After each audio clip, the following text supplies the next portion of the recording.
आदरणीय अध्यक्ष जी, आज का भारत आत्मविश्वास से भरा हुआ है। आज का भारत आत्मनिर्भरता के मंत्र को लेकर के पूरी शक्ति के साथ तेज गति से आगे बढ़ रहा है। देश देख रहा है भारत आत्मनिर्भर बनता जा रहा है।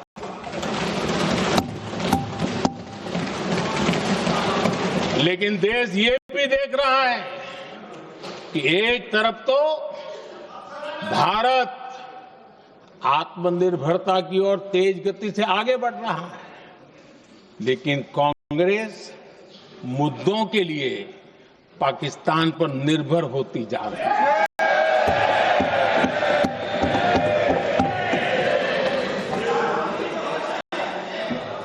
मैं आज पूरा दिन देख रहा था, जो 16 घंटे से जो चर्चा चल रही है, दुर्भाग्य से। प्लीज बैठिए, सब जवाब दे दिया आपका। आप सुनते नहीं, सबका जवाब दे दिया। प्लीज दुर्भाग्य से सुनिए जवाब। कांग्रेस को पाकिस्तान के मुद्दे इंपोर्ट करने पड़ रहे हैं।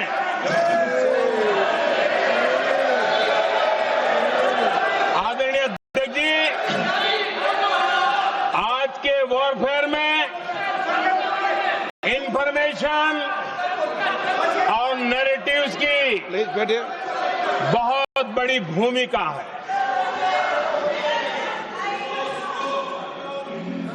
नैरेटिव घड़ करके, एआई का भी भरपूर उपयोग करके सेनाओं के मनोबल को कमजोर करने के खेल भी खेले जाते हैं। जनता के अंदर अविश्वास पैदा करने के भी भरपूर प्रयास होते हैं। दुर्भाग्य से कांग्रेस और उसके सहयोगी पाकिस्तान के ऐसे ही प्रपंच के प्रवक्ता बन चुके हैं।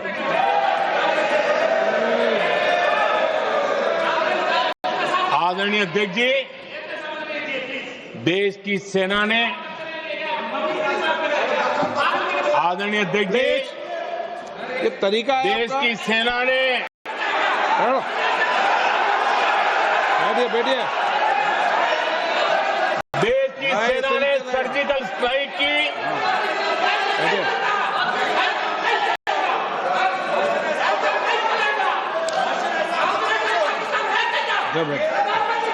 बैठिए बैठिए।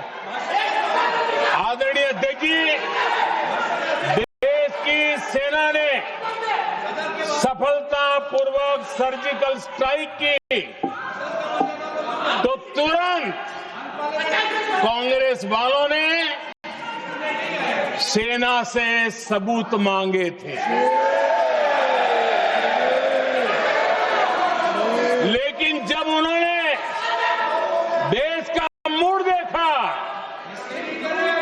देश का मिजाज देखा, तो सुर उनके बदलने लगे और बदल करके क्या कहने लगे?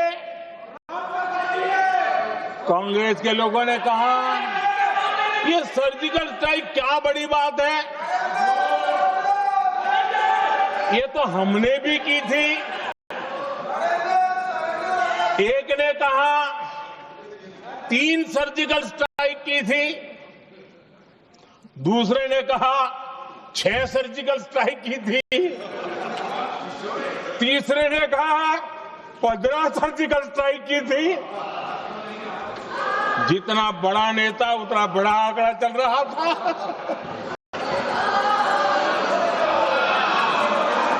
आदरणीय अध्यक्ष जी, इसके बाद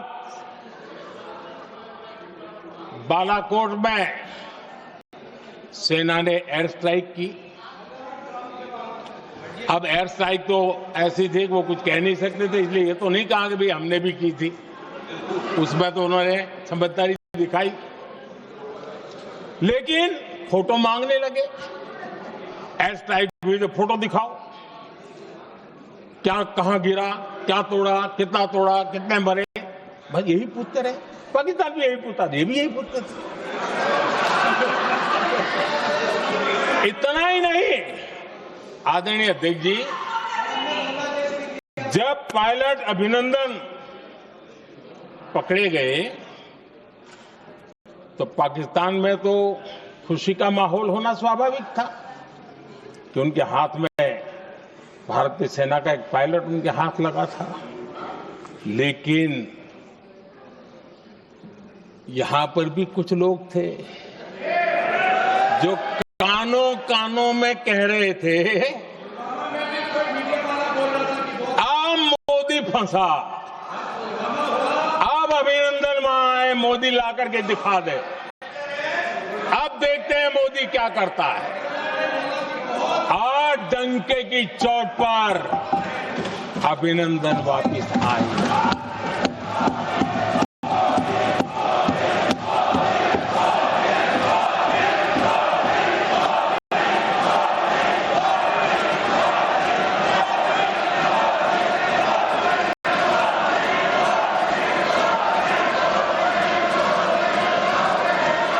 अभिनंदन को ले आए तो इनकी बोलती बंद हो गई। इनको लगा यार कि नसीब वाला आदमी है, हमारा हथियार हाथ से निकल गया। आदरणीय अध्यक्ष जी, पहलगाम हमले के बाद हमारा बीएसएफ का एक जवान पाकिस्तान के कब्जे में गया तो फिर इनको लगा वाह, बड़ा मुद्दा हाथ में आ गया है, अब मोदी फंस जाएगा।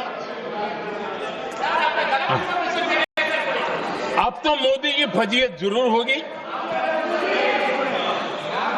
और उनकी इकोसिस्टम ने सोशल मीडिया में बहुत सारी कथाएं वायरल की कि ये बीएसएफ के जवान का क्या होगा, उसके परिवार का क्या होगा, ये वापस आएगा, कब आएगा, कैसे आएगा, न जाने क्या क्या चला दिया। आदरणीय अध्यक्ष जी, बीएसएफ का वो जवान भी आन बान शान के साथ वापस आया।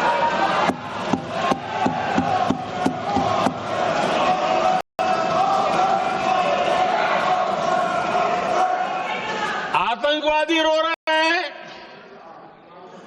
आतंकवादियों के आका रो रहे हैं और उनको रोते देखकर यहां भी कुछ लोग रो रहे हैं।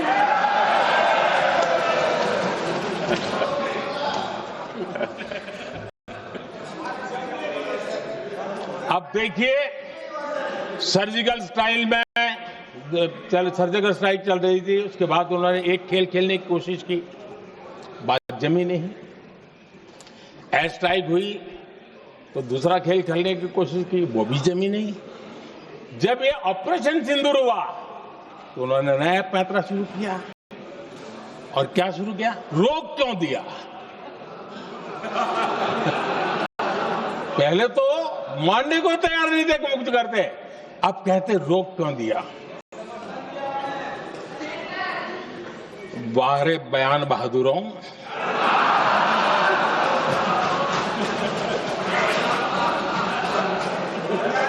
आपको विरोध का कोई न कोई बहाना चाहिए और इसलिए सिर्फ मैं नहीं, पूरा देश आप पर हंस रहा है।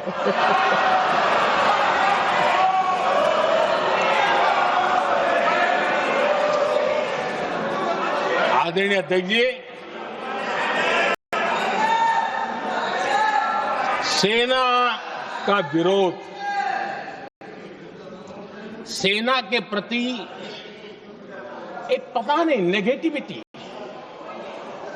ये कांग्रेस का पुराना रवैया रहा। देश ने अभी अभी करगिल विजय दिवस मनाया, लेकिन देश पूरी तरह जानता है कि उनके कार्यकाल में और आज तक करगिल के विजय को कांग्रेस ने अपनाया नहीं। न करगिल विजय दिवस मनाया है, न करगिल विजय का गौरव किया। इतिहास साक्षी है अध्यक्ष जी। जब डोकलाम में सैन्य हमारा शौर्य दिखा रहा था, तब कांग्रेस के नेता चुपके चुपके किससे ब्रीफिंग लेते थे वो सारी दुनिया अब जान गई।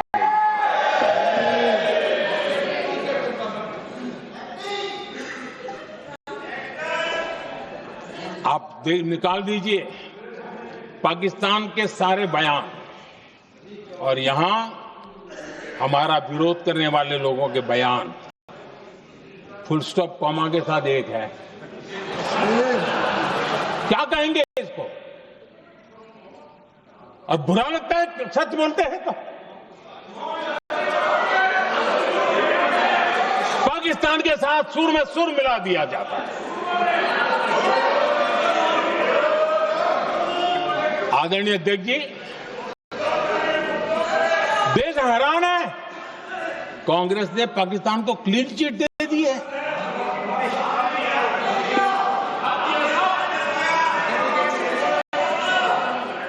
उनकी ये हिम्मत, और इनकी आदत जाती नहीं है, ये हिम्मत कि पहलगाम के आतंकी पाकिस्तानी थे, इसका सबूत दो।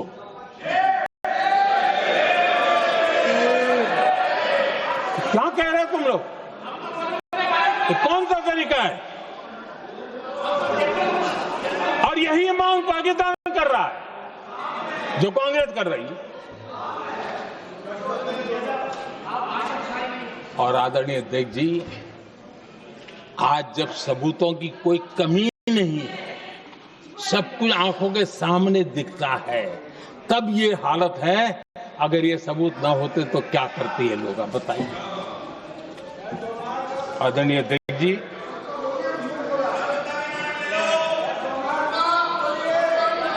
अध्यक्ष जी, ऑपरेशन सिंदूर के एक पार्ट की तरफ तो चर्चा भी बहुत होती है, ध्यान भी जाता है, लेकिन देश के लिए कुछ गौरव की क्षणें होती हैं, ताकत की परिचय होता है, उसकी तरफ भी ध्यान जाना बहुत आकर्षित है। हमारे एयर डिफेंस सिस्टम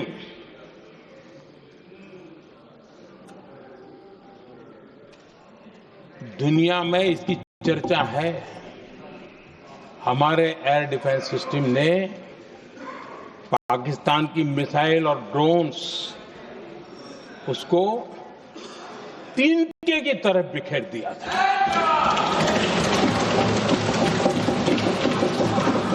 आदरणीय अध्यक्ष जी, मैं एक आंकड़ा आज बताना चाहता हूं, पूरा देश गर्व से भर जाएगा। कुछ लोगों का क्या होगा मैं नहीं जानता, पूरा देश गर्व से भर जाएगा। 9 मई को पाकिस्तान ने करीब 1000 मिसाइलों और आर्म ड्रोन्स के भारत पर बहुत बड़ा हमला करने की कोशिश की। 1000 ये मिसाइलें भारत के किसी भी हिस्से पर गिरती तो वहां भयंकर तबाही मचती, लेकिन 1000 मिसाइल्स और ड्रोन्स को भारत ने आसमान में ही चूर चूर कर दिया।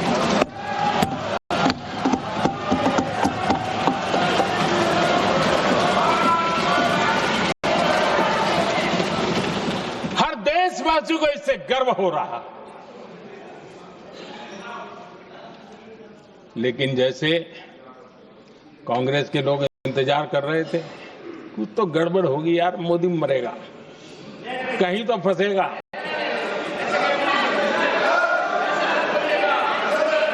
पाकिस्तान ने आदमपुर एयरबेस पर हमले का झूठ फैलाया, उस झूठ को बेचने की भरपूर कोशिश की, पूरी ताकत दी लगा दी। मैं अगले ही दिन आदमपुर पहुंचा और खुद जाकर के